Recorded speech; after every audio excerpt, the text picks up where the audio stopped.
2021 was our last chance to save the world from global warming. From the results, it's obvious we didn't succeed. But the truth is, green or otherwise, with the direction humanity is headed in, we never had a chance to begin with. Neither the COP26 agreement nor the earlier Paris or Kyoto treaties will save our future. They're not worth the paper they're written on.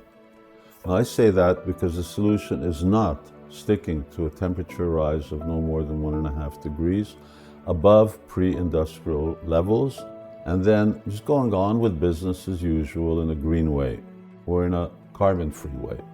That's not the solution, because the problem is not carbon emissions and fossil fuels. They're a symptom of the problem. The problem is we are consuming too much, and developed nations and developing nations must give up on economic development, give up on sustainable development, and give up on GDP growth.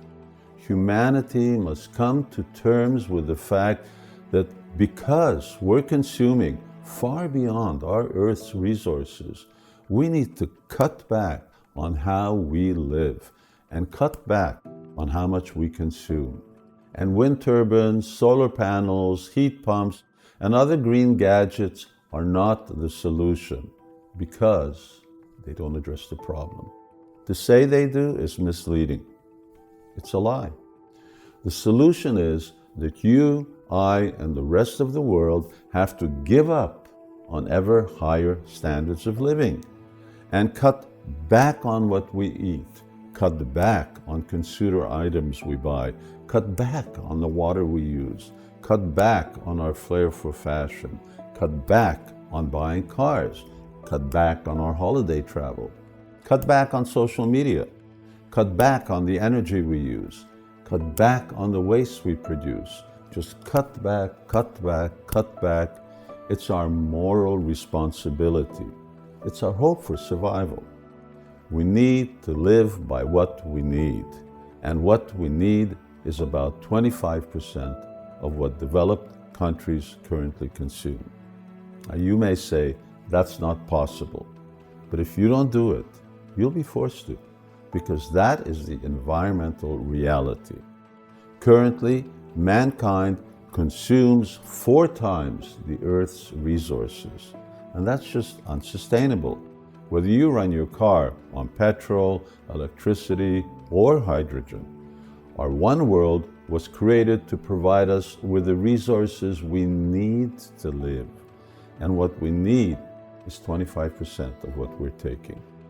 Up until the Industrial Revolution, humans lived by what they had. Then, using the influence of science and education, some buffoons came up with the idea that we can consume more than what the world can supply, and that's how we're going to become happy. Friends, that was a bad idea. And it's an idea that has us running head-on into a dead end. To solve that problem of global warming, civilization must first admit we got it all wrong. We need to backtrack, to reset our compass. Life is not about economic development, it's about economic simplicity. It's not about getting lost in externals, it's about finding our inner identity. So what should you do?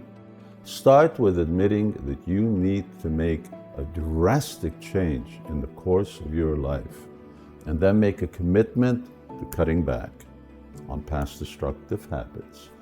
Once you've recalibrated your mind, then learn to live by what you need and trade in economic development for economic simplicity, and trade in attachment to the temporary for attachment to the permanent. The real advancement for humans is within. It's spiritual advancement that's enriched by meditation on the universal mantra, the Hare Krishna mantra. And if you don't know the Hare Krishna mantra, then I'll repeat it for you. Hare Krishna, Krishna Krishna, Hare Hare, Hare Rama, Rama Rama, Hare Hare.